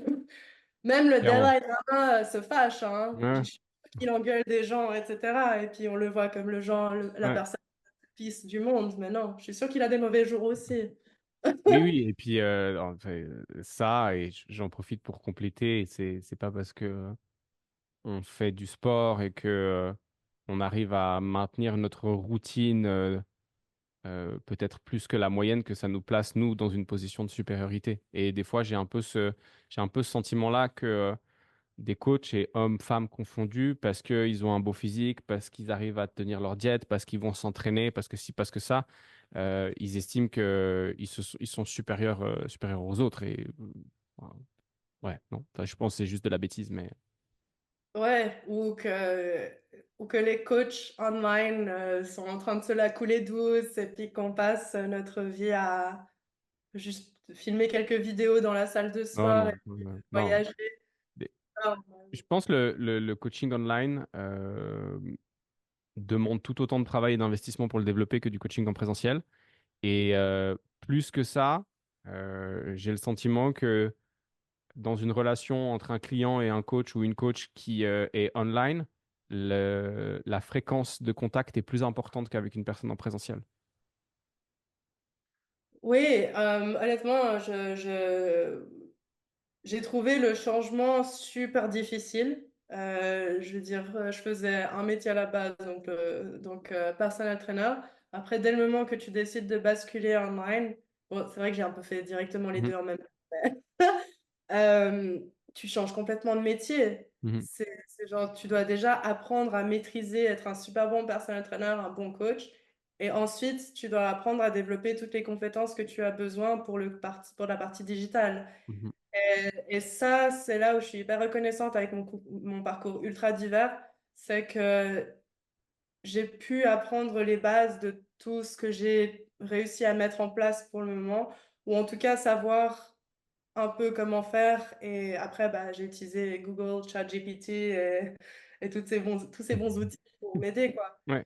Et, tu sais, j'ai été étonnée l'autre jour, lors de notre formation, d'entendre que pas beaucoup de personnes étaient super enjaillées à l'idée de faire un peu de coaching online, ou en tout cas d'avoir une présence un petit peu plus grande sur les réseaux. Mhm, Euh, et je comprends, c'est pas facile, surtout qu'il y a une distinction entre un coach, un influenceur et on va dire, les sportifs, donc bodybuilder, trail, etc. mhm, Et c'est pas facile de savoir où se retrouver dans tout ça. Moi, je sais pas, pour moi, ça a été une des plus grandes décisions, en tout cas la plus difficile à prendre. C'était déjà, est-ce que je fais ce métier? Et si je le fais, ça veut dire que je dois quand même développer une marque personnelle parce que le coaching, c'est principalement un feeling avec une Mhm, personne, ses compétences. Puis est-ce que j'allais être prête à être cette marque personnelle? Parce que je suis quelqu'un qui n'aime pas forcément être sur les réseaux à la base, etc.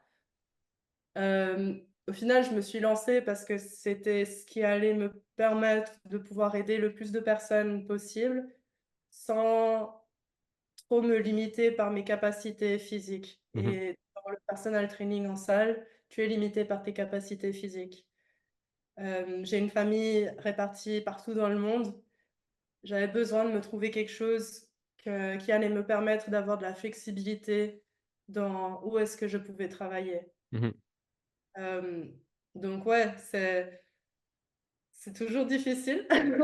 J'aimerais bien dire que c'est devenu hyper chill depuis 2 ans, mais non, pour moi, ça reste quelque chose de pas évident. Mais c'est ce qui me permet de mieux faire mon travail, mhm. quelque part. Ouais, je vois ça. Pour moi, je vois le truc. En fait, ça fait un petit moment que j'ai mis le mot dessus, mais alors voilà, j'ai plusieurs activités, mais dont une de ces activités, c'est la création de contenu à but éducatif. Puis Mm. comme ça, pour moi, ça me permet de garder en tête que je veux pas influencer les gens, donc je veux pas devenir un influenceur, mais je veux pouvoir leur apporter de la matière à réfléchir et donc de contenu éducatif. C'est une étiquette que pour le coup j'aime bien, parce qu'il faut quand même à un moment donné, quand on te demande, et c'est pas évident, hein, mais tu fais quoi dans la vie? Ah, comment t'expliquer ça? Et donc, une des casquettes, parce qu'on en avait parlé, on a plusieurs casquettes différentes, c'est ça, c'est la création de contenu. Mais oui, effectivement, il y a beaucoup de gens qui ont de la peine avec ça. Euh, je pense que c'est parce qu'il y a une compréhension peut-être pas aboutie de l'utilisation des réseaux sociaux et qu'il y a effectivement un trop, un trop plein de choses peu qualitatives qui font que les gens se disent, mais comment dans cette masse-là je peux me distinguer? Euh, mais ça, c'est une problématique que je rencontre souvent. Et je comprends, hein, je veux dire, moi j'ai la même vision que toi par rapport au contenu, genre j'aimerais faire du contenu plutôt éducatif.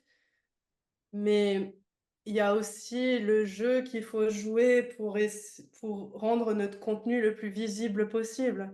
Donc évidemment, il y a différentes stratégies à mettre en place, mais c'est quand même beaucoup de essayer, tester, voir ce que dit le data, Mhm. ensuite réessayer quelque chose d'autre, etc., etc. Et puis ça peut vite être frustrant par moments, ça je vais pas le cacher. Et puis des C'est fois on clair. a l'impression de se battre contre quelque chose de bête parce que c'est pas vraiment ce qui nous passionne à la fin de la journée. Euh, mais honnêtement, la question qu'il faut simplement se demander à la fin de la journée, c'est qu'est-ce qu'on veut faire nous de notre métier? Est-ce qu'on veut être coach? Est-ce qu'on veut être personal trainer? Est-ce qu'on se voit plutôt comme un entrepreneur, comme quelqu'un qui essaie de construire un business? C'est pas la même Mhm. chose. Euh, Et puis après, qui est-ce qu'on a envie d'aider? Donc, oui, le client idéal, mais quelle est la démographie vers laquelle on s'adresse? Euh, et après, quelles sont 3 promesses qu'on fait à nos clients? Donc, les 3 meilleures choses qu'on arrive à livrer en termes de résultats. Euh, et à partir de là, on a une bonne structure potentielle pour des idées de contenu, etc. Mais après, oui, il faudra apprendre à être créatif, ça c'est sûr. Puis ça, c'est pas forcément évident pour tout le monde, mais c'est pas impossible. Et Clairement. l'avantage avec une époque comme à l'heure actuelle, c'est que il y a beaucoup, beaucoup, beaucoup d'outils qui nous aident à faire notre travail un tout petit peu plus facilement, que ce soit l'IA, que ce soit euh, plein d'applications différentes pour faire nos montages, notre design, etc. Et, et oui, quelle est la longévité qu'on veut avoir aussi dans notre métier? Mhm. Est-ce que on se voit à 70 ans sur le gym floor en train de faire des coachings? Est-ce qu'on se voit ailleurs? Moi, j'ai pas la réponse pour tout le monde, mais moi, je sais que je me voyais pas ultra longtemps sur le gym floor. Oui, je te rejoins et je trouve que c'est ce qui est compliqué quand on fait un métier qui est aussi corrélé avec l'âge qu'on a et le fait d'avancer dans le temps. Si aujourd'hui, tu es un avocat de 30 ans, est-ce que tu peux encore continuer à aller plaider au tribunal à 70 ans? Est-ce que tu es encore crédible? Oui, clairement. Euh, est-ce qu'à 70 ans, comme tu le dis, tu as encore envie d'être à la salle en train d'attendre ton client et de lui envoyer un message en lui disant, ah, bah, tu as oublié le rendez-vous? Je sais pas. Moi, personnellement, pas. Et c'est d'ailleurs pour ça que j'essaie de développer d'autres choses. Mais non, je suis d'accord avec toi.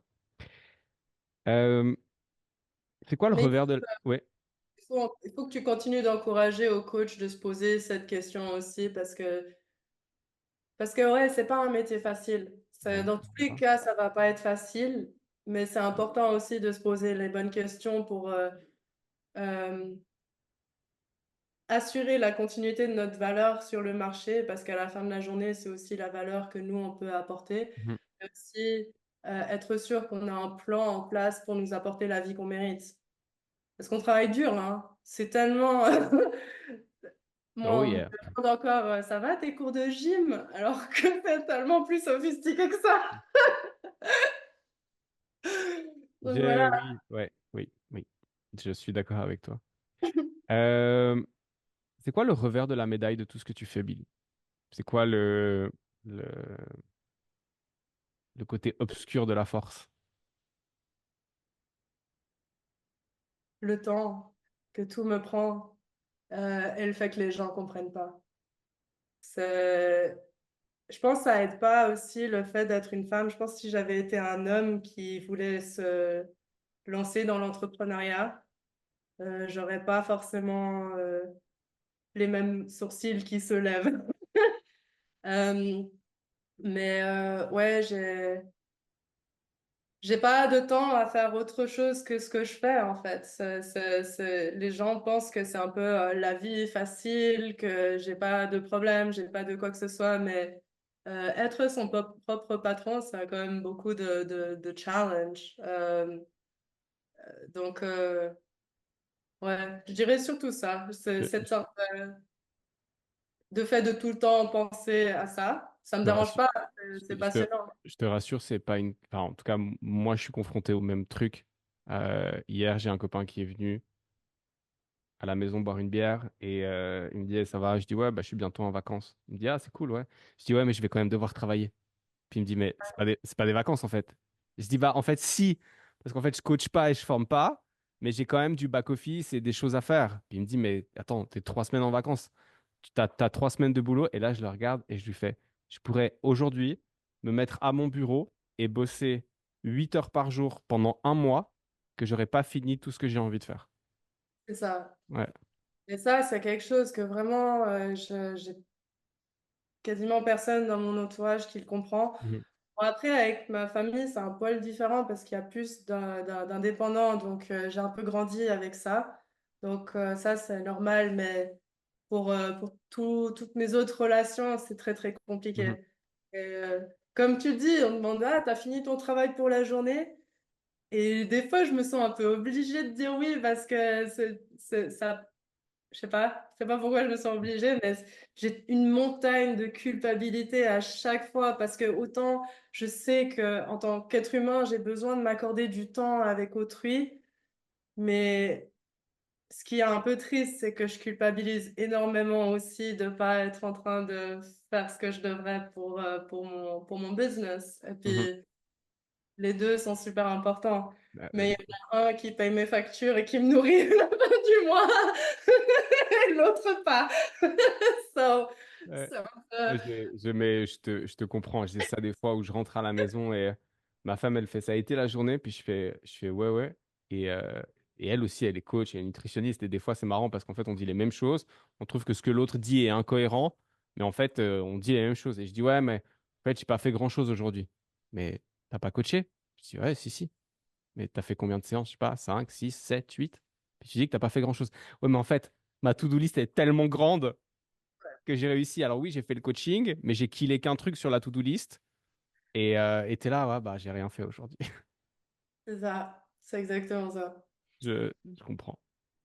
Mais c'est tellement plus dur, mais comparé au quotidien que j'avais auparavant, de travailler dans les bureaux et tout, c'est clair, c'était une autre réalité, c'était une autre sécurité. Et là, tu faisais des apéros à la fin de tes heures de travail pour augmenter tes heures sup, tu vois. Genre, Ah ouais. problem, c'était pas pareil. Et Ça vaut le coup? ouais, sur le moment, ça valait le coup, ça m'a fait Non, je des heures. parle pas des apéros à la fin de la journée, je parle. Oui, Ouais. ça vaut énormément le coup, le changement. Pour moi, l'entrepreneuriat, ça se rapproche un peu à notre mindset de chasseur-cueilleur. Mhm, Et il n'y a pas beaucoup d'opportunités à l'heure actuelle dans ce monde de pouvoir être un peu toujours sur le qui-vive, toujours en train d'essayer de résoudre des problèmes, toujours s'adapter, toujours se renforcer par rapport aux aléas et tout. Et ça, je le retrouve vraiment, vraiment dans l'entrepreneuriat. Alors que avant, dans mes emplois corporate, il y avait énormément de stress. Je me sentais toujours un peu, pas menacée, mais un peu sous pression de genre, oh, si je fais pas ça, je vais me faire virer. Mais c'était pas le même stress. C'était plus un stress qui te faisait te sentir que tu valais rien en tant mhm. qu'être humain. Et là, bah, c'est genre, bon, bah, c'est dur, je suis pas encore là où je suis, mais je fais quelque chose de bien et puis j'apprends tous les jours. Ok, make sense. C'est le moment du quiz. Yay!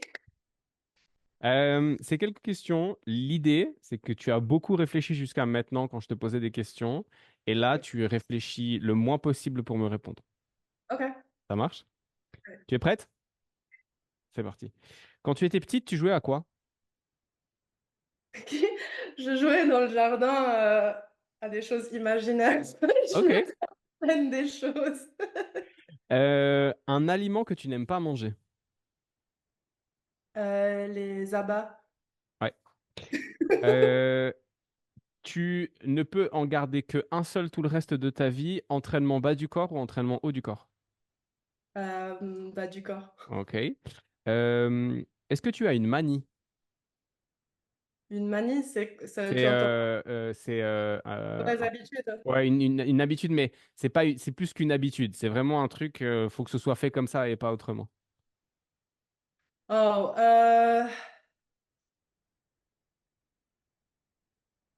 non, ça, j'ai plutôt un de négatif. C'est genre, j'ai la mauvaise tendance à être tout le temps en retard, même Ok, si j'essaie.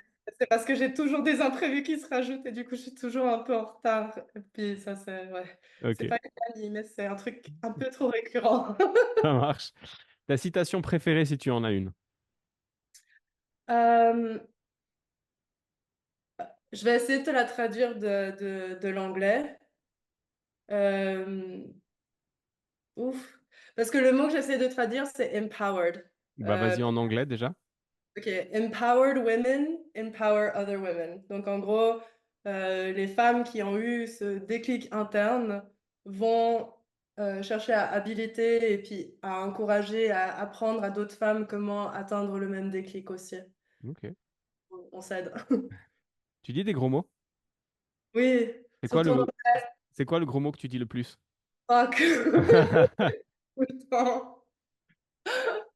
Ton film favori si tu en as un? Hmm. Euh, j'aime beaucoup Pulp Fiction. Ok, ça me va. Je prends. Ce que tu aimes le moins dans ton job? Euh, l'incertitude du revenu mensuel qui va venir. En tout cas pour Euh, lui. Tu écoutes de la musique? Oui, beaucoup. La chanson du moment ou l'artiste du moment? C'est TGIF de Glorilla. C'est une artiste de Memphis, du Ok. Tennessee. Euh, Si tu pouvais partager un repas avec quelqu'un, Hmm. avec qui est-ce que tu mangerais? Ça peut être une personne réelle, ça peut être une personne fictive, c'est quelqu'un qui peut être en vie ou qui malheureusement n'est plus là. Ça serait, je pense, avec mon artiste préféré, qui s'appelle Megan Thee Stallion, mais elle vient du Texas aussi. Mhm. Et même si bah, son biais principal, c'est la musique, j'aime beaucoup ce qu'elle fait pour sa communauté, donc sa communauté de Houston, et puis ce qu'elle fait dans plein d'industries différentes pour justement, une fois de plus, habiliter d'autres femmes à être un peu plus indépendantes. Ok. Euh, Si tu pouvais recommencer et faire un autre métier, Tu ferais quoi? Euh, médecin urgentiste. Ok, cool. Et puis, dernière question, une lecture que tu recommandes, peu importe le domaine. Oui, c'est un de mes préférés, je le recommande toujours à mes clientes. Atomic Habits. Ouais, Euh, tu vois lequel oui. en français? Tu sais. Atomic Habits. Yep. Ok, cool. Le titre est différent en français, mais bon, si Mais jamais. alors Google. je saurais pas de, ouais, Google. Il est trop Ok, bien. Autant d'un point de vue toi-même que les clients. ok. Euh, alors, c'est pas si loin que ça, parce que c'est début 2022 et on est au milieu de l'année 2024. La Billy de aujourd'hui peut aller discuter avec la Billy de début 2022 qui décide de prendre toutes ses économies pour se lancer. Mhm. Qu'est-ce que tu te dis à toi-même à ce moment-là? Euh, commence le plus rapidement possible de t'habituer enfin, de te familiariser aux data. Quand je parle de data, je pense que c'est important quand tu es en présentiel, mais ça l'est en particulier quand tu es online. C'est pas que les résultats de tes clients, c'est les performances de tes réseaux, c'est les performances financières, c'est combien de personnes à qui tu as écrit, sur ces personnes que tu as écrit, combien ont répondu, etc., etc. C'est beaucoup, beaucoup, beaucoup de mesures différentes à prendre. Mais c'est comme lorsque nous tenons un journal alimentaire pour nos objectifs physiques, c'est exactement la même chose. Et c'est un peu comme faire sa compta, c'est vraiment nul et chiant et des fois très douloureux à mettre en place comme habitude, mais c'est tellement nécessaire. C'est tellement nécessaire si tu veux faire grandir ton activité. Ok, ça fait sens. Bien joué. Dans 10 ans, tu voudrais être où ou en être où?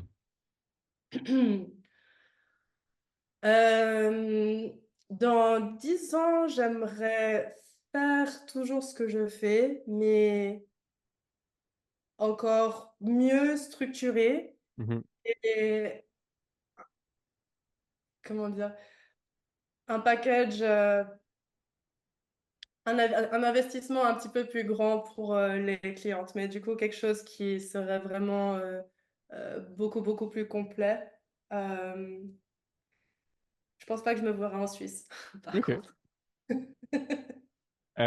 Où est-ce qu'on peut te retrouver, Billy? Sur Insta, ce sera le plus simple. Et puis sinon, let's go. C'est ça. Let's go. Quel let's go, principalement? Plomb à lutherie. Ok, let's go du Flon et à Lutry. Et ton Instagram, c'est, je le remettrai dans la description, mais Billy Fay Fitness. ok, parfait. Billy, un dernier mot pour les auditrices et les auditeurs du podcast qui auront passé un peu plus d'une heure et demie avec nous. Quelque chose que tu as déjà dit ou quelque chose que tu n'as pas encore dit. Voilà, un bon mot, la sage parole de Billy. Euh, faites-vous confiance, osez aller plus loin. Et puis même si vous êtes à un stade où vous faites pas vraiment ultra confiance, sautez quand même. Parce que vous serez surpris de ce que vous arrivez à faire.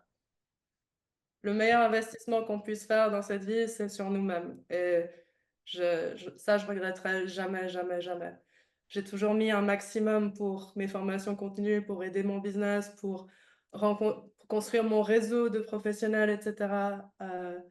Et ouais, ça coûte, mais aucun regret. Ça m'a juste permis d'avancer beaucoup plus rapidement. Parfait. Merci beaucoup pour cette conclusion. Merci pour cette opportunité, c'était vraiment cool. Pour les auditrices et les auditeurs du podcast, merci de nous avoir consacré du temps. J'espère que vous aurez pris autant de plaisir à écouter cet épisode que Billy et moi on l'a pris à l'enregistrer. Merci pour votre fidélité pour ceux pour qui c'est pas le premier podcast, même si je le dis dans l'intro, voilà, je tiens toujours à vous remercier. Pour les nouveaux arrivés et les nouveaux arrivantes, ben, bienvenue dans le podcast. Et puis on se retrouve très bientôt pour un nouvel épisode. Billy, merci encore et je te souhaite une bonne journée. Merci à toi. Bye. Ciao.